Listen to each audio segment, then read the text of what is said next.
farming, tingin ko mabuti. Dahil before giving the project, magkaroon sila ng seminar paano pag-manage ng project. Yan pinakamabuti. Kahit anong ibigay sa atin na project, kung hindi natin alam paano ang pag-protect noon, hindi lumago. Hindi natin ma-attain ang peace kung gutom ang tao. Kaya kailangan natin i-address yung food security, yung livelihood. Masaya kami at natuto kami sa lahat ng tinuturo nila sa amin.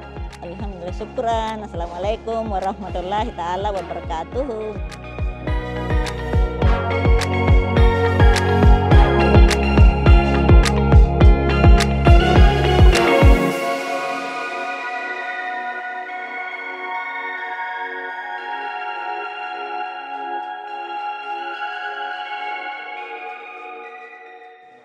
Huwag nyo lang kaming pagsawaan na tulungan.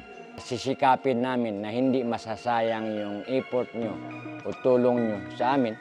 Sana mapatuloy nila itong project. Sana marami pang darating din for them.